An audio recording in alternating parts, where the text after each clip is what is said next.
Assalamualaikum warahmatullahi wabarakatuh. Pemerintah mengambil kebijakan untuk melonggarkan aktivitas masyarakat terkait dengan situasi pandemi saat ini.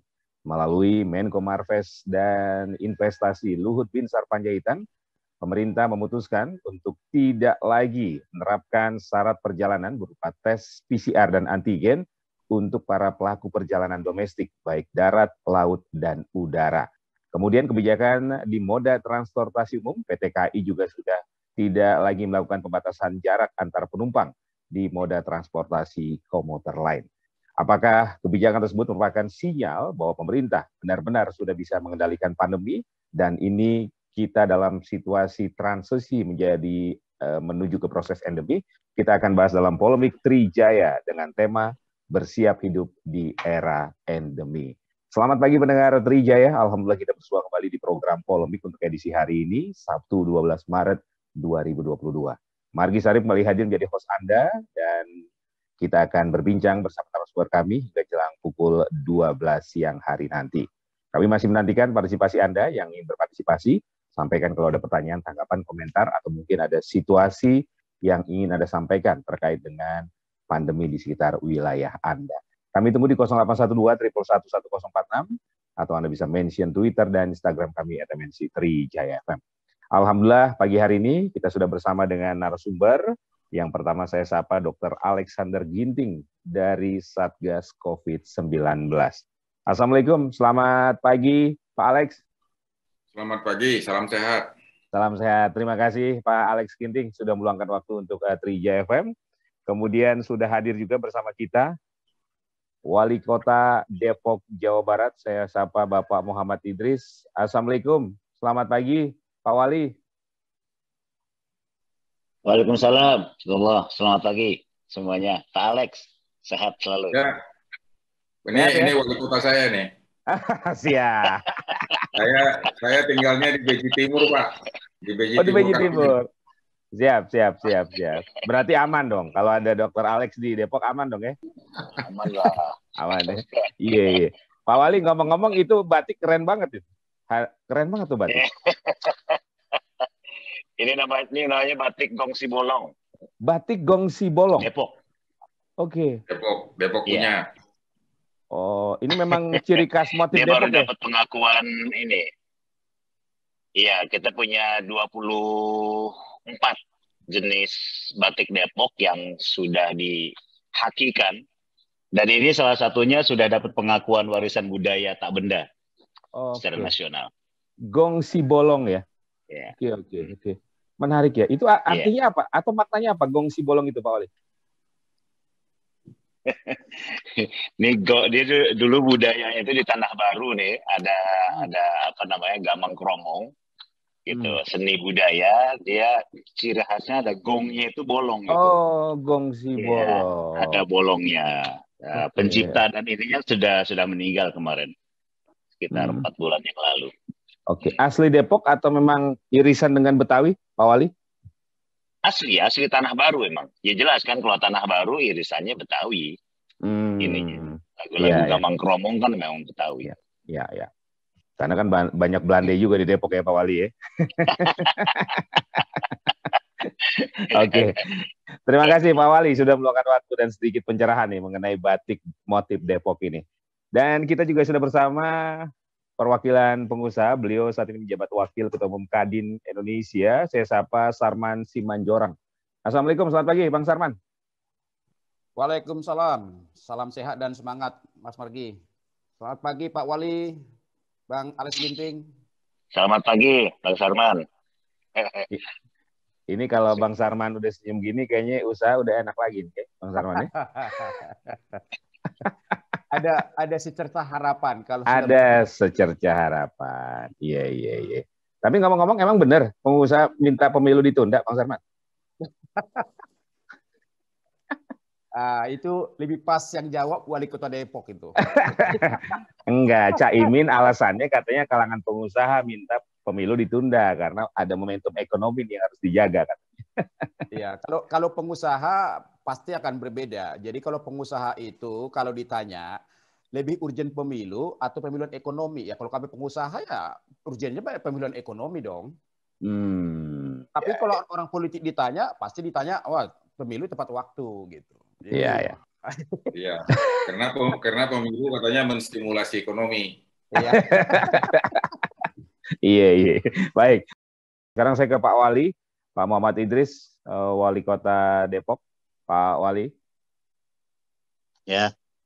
Oke, Pak, kalau di Depok bagaimana Pak? Setelah pengumuman dari Pak Luhut, ada situasi yang semakin meningkat ya, karena Depok ini sudah cukup lama nih seperti nggak ada pandemi ya, karena memang padat penduduk juga ini.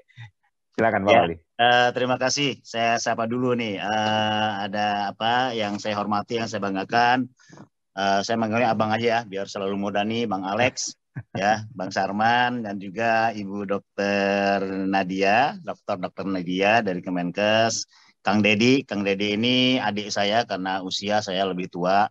Tapi dari sisi usia kota ya Kang Dedi ini adalah akang saya, abang saya ya. Karena saya Depok ini lahir dari kandungan ibunya yaitu Bogor.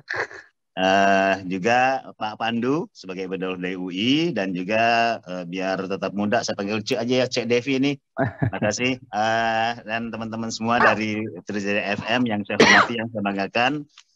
Depok sejak penetapan 2000 level 2 ini masyarakat semakin, tadi sudah diprediksi sebelumnya, memang semakin dalam tanda petik di satu sisi senang gitu.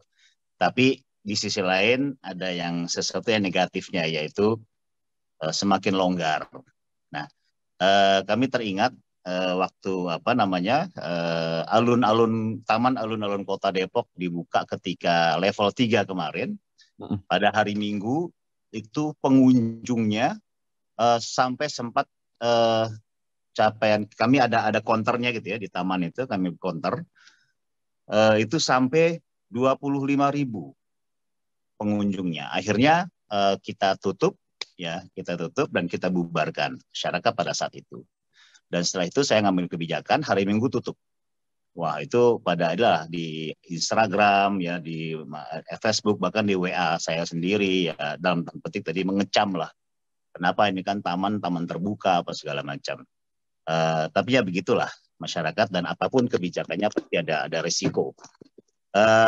Ini yang pertama, sehingga dengan level 2 ini mereka semakin akan menuntut kepada kami tempat-tempat publik yang kami punya 56 taman di 63 kelurahan, dan kemarin kami tutup. Nah, sekarang mereka menuntut untuk dibuka kembali. Kenapa kami tutup? Karena memang mohon maaf masyarakat kebanyakan masyarakat memang nggak disiplin. Termasuk mohon maaf saya punya 3 pengajian besar.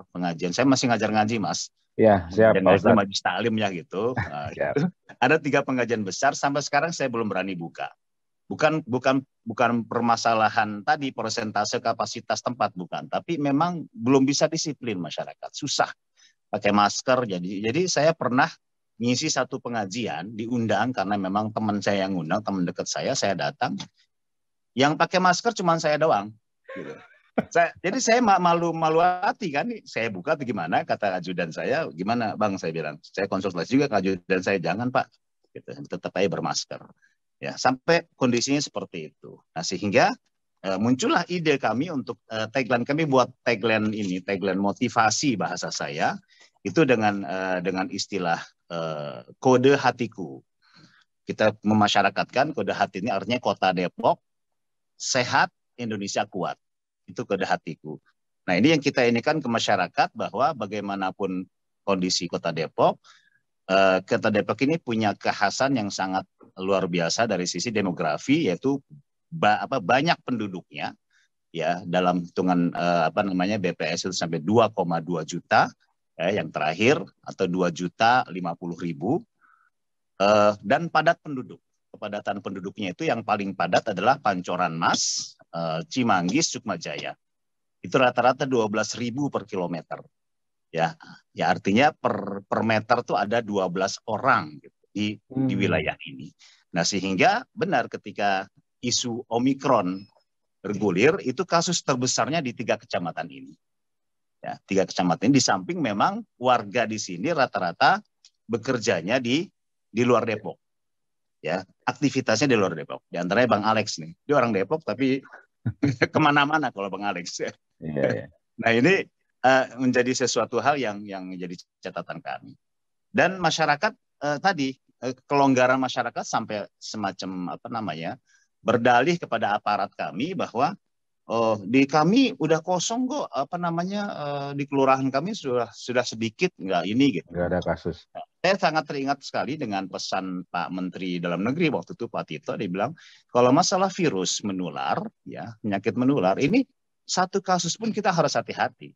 Satu kasus bisa menularkan 2, 3, 4 terus dan seterusnya. Ternyata benar ketika kasus Omikron ini satu kelurahan saya saja misalnya kelurahan saya dulu tinggal Desember itu tinggal 2 kasus, tinggal 2 pasien isolasi. Nah, terus ketika Januari apalagi Februari sampai 500 satu kelurahan. Nah, ini menjadi sebuah pelajaran juga yang selalu kami ingatkan kepada masyarakat. Jadi tetap protokol kesehatan 5M kami tambah 1D. Ya, karena masih banyak orang yang enggan vaksin. 1D itu divaksin. Ya, ada 5M, D1 adalah D divaksin. Nah, ini yang terus kami pacu. Khususnya dosis 2 lansia ini belum sampai 70%, hanya 65%.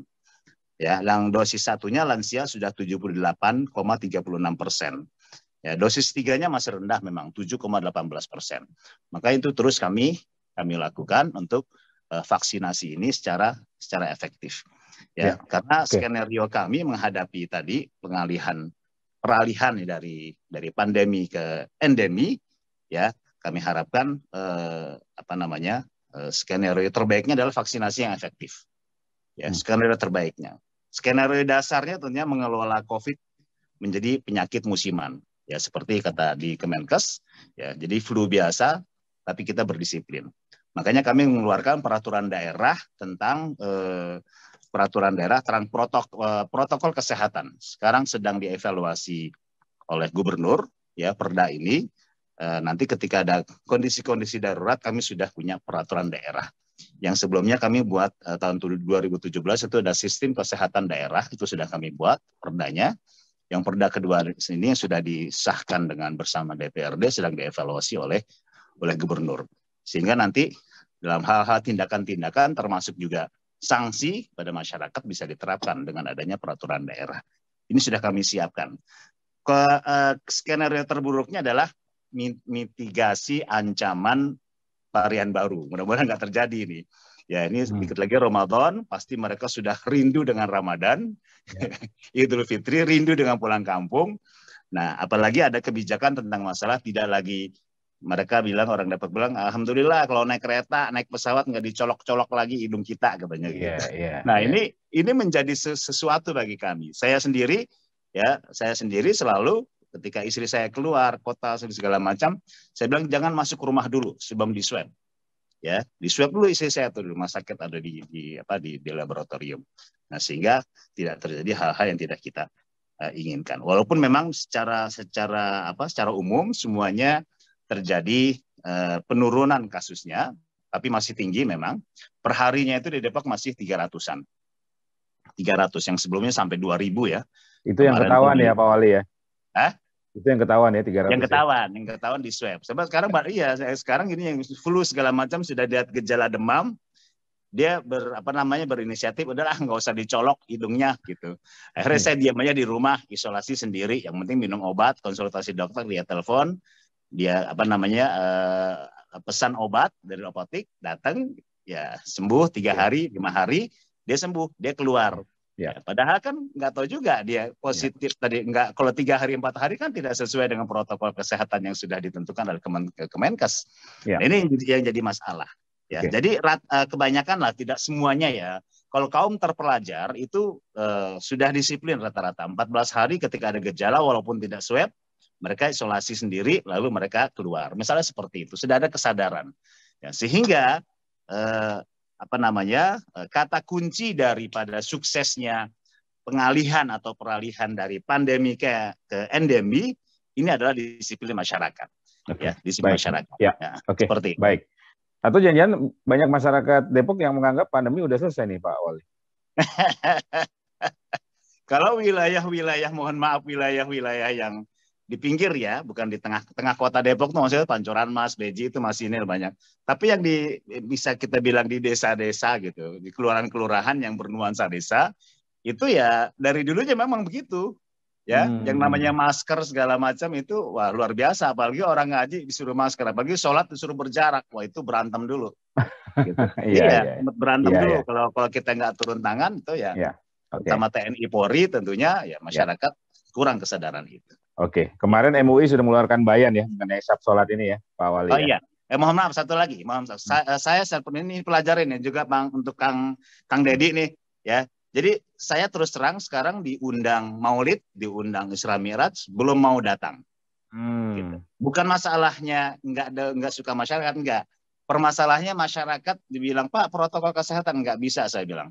Saya sudah pengalaman beberapa kali, wah udah luar biasa. Janjinya 50 orang yang datang, ketika wali kota tahu wali kota datang, saya datang ke sana 300 orang, Mas. Akhirnya saya bilang panitia ini melanggar janji, saya bilang. Saya pulang balik kanan. Risikonya apa ya? Risikonya tadi dalam tanda petik mengecewakan memang. Ya. Tapi setelah itu kita jelaskan, camat saya minta untuk menjelaskan kepada masyarakat. Ini nggak bisa ditolerir. Ya, 1-2 orang dan sebagainya. Saya pernah satu acara lagi, kumpul minta 70 orang. Di Bogor ya, tempat indoor. Saya bilang saya nggak mau tahu, yang penting pesertanya harus swab. Ya, datang ke kantor saya, misalnya pendeta, guru ngaji, segala macam mau ketemu, saya minta swab dulu. Ya, minta swab dulu sehingga inilah yang apa namanya memang berat gitu, berat sekali untuk menghadapi hal seperti ini. Ya, tapi itu harus kita lakukan. Ya, termasuk sholat Jumat. Ya, sholat Jumat kita pilih-pilih tempat-tempat yang disiplin.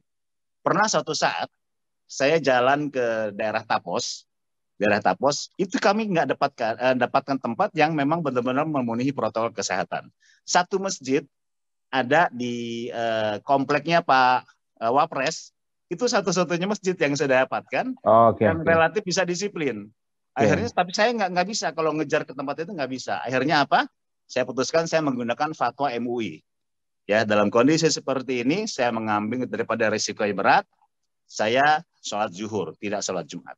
Nah, hal seperti ini yang kan tidak semua orang bisa mengambil keputusan-keputusan seperti itu. Itu jadi kesadaran kedisiplinan masyarakat. Terima kasih. Tapi sekarang ada masjid bagus yang baru diresmikan ya, Pak Wali ya. Iya. Masjid Selamat, mohon maaf. Saya nggak hadir kemarin karena kayak Sukabumi ke Garut. Oh, padahal ada RI 1 ya. Iya. Siap, oke. Terima kasih Pak Wali. Selanjut Muhammad Idris, Wali Kota Depok Jawa Barat, pesan untuk warga Kota Depok. Mangga. Oh ya, tadi ada ini nih, ada Pak Ari, saya bacain ya. Sebentar nih Pak Wali. Tadi ada Pak Ari yang bilang gini katanya, ini sebentar saya bacain. Saya bersaksi kesadaran vaksinasi dan protokol kesehatan di Depok sangat tinggi. Terima kasih Engkong Idris dan jajaran yang selalu gigih menjaga Depok dari COVID katanya, dari Pak Ari. Oke, mangga Pak Wali. Ya, terima kasih Pak Ari. Pak Ari dan kawan-kawan, semuanya warga Depok sudah mulai banyak peningkatan ya dari sisi kesadaran dan kedisiplinan. Terima kasih. Ada 3 hal mungkin yang ingin saya sampaikan. Pertama kepada pemerintah juga nih, enggak pada masyarakat aja. Ya, kebijakan-kebijakan dari pemerintah kami harapkan ini atas nama pemerintah daerah ya, atas nama Kota Depok. Kebijakan-kebijakannya yang diambil kalau bisa ya tadi dengan pertimbangan-pertimbangan yang komprehensif ya. Antara pertama komprehensifnya itu dilihat dari sisi tadi tidak hanya ekonomi, tapi juga masalah kesehatan, masalah sosial, pendidikan. Benar kata Bu Devi tadi bahwa memang tingkat perceraian khusus di Kota Depok ini juga meningkat. Ya, karena tadi KDRT, ya kemarin kasus yang sempat mencuat ya, orang tua kandung ya melakukan hal-hal yang asusila misalnya seperti itu. Yang kedua kami harapkan kebijakan dari pemerintah ini untuk aturan-aturan ini diusahakan juga ada sedikit menyinggung masalah sanksi. Sehingga kami tidak dijadikan sebagai bemper untuk menghadapi masyarakat bertindak tanpa ada sanksi. Inilah ya sanksi-sanksi tentunya yang sesuai lah dengan kondisi masyarakat kita. Yang ketiga masalah anggaran. Kami tahu bahwa APBN sekarang sedang anjlok juga, APBD juga demikian, ya, tetapi ada peluang-peluang yang bisa ditawarkan oleh pemerintah daerah dengan dari sisi aturan-aturan ya, atau misalnya komunikasi dengan NGO misalnya. Komunikasi dengan beberapa lembaga-lembaga internasional sehingga kami bisa berkomunikasi pada mereka untuk mengambil sumber-sumber dana anggaran. Yang kedua, ini kepada Bang Sarman ini, masalah Kadin ya. Dan Kadin kita tahu adalah kumpulan tajir yang memang luar biasa kedisiplinannya sebagainya. Tapi bisa nggak misalnya Kadin membantu kami pemerintah daerah dari sisi tadi untuk UMKM, PKL kita, karena ini juga lumbung daripada peningkatan perekonomian kita. Laju pertumbuhan ekonomi di Kota Depok juga sekarang sudah meningkat. Misalnya supaya disiplin PKL kita ini dibantu misalnya penyewaan tanah gitu. Sehingga kami bisa mendisiplinkan mereka. Kita kasih peluang mereka berdagang, berekonomi tetapi dengan disiplin yang ketat. UMKM juga demikian. Kami kemarin coba satu tempat di alun-alun tentang UMKM, tetapi terjadi kecemburuan karena memang keterbatasan lahan. Seperti itu misalnya. Dari sisi masyarakat tentunya terima kasih banyak. Tadi juga ada masukan-masukan juga langsung pada kami bahwa kedisiplinan masyarakat sudah mulai meningkat. Ya, tetapi lagi-lagi mohon maaf, kita menjelang Ramadan, kita menjelang Idul Fitri, tentunya kita menyambut gembira, senang kalau memang benar-benar nanti suatu saat kita akan beralih pada kondisi endemi. Dan ini memang semua harapan kita masyarakat keseluruhannya. Tapi memang kewaspadaan, mohon maaf, Kemenkes juga dijadikan sebagai sebuah kewaspadaan bersama Satgas. Tadi walaupun memang isunya belum ada berita satu negara terkena varian baru yang dikatakan oleh WHO ini, ya ini pengalaman kemarin masalah Omikron.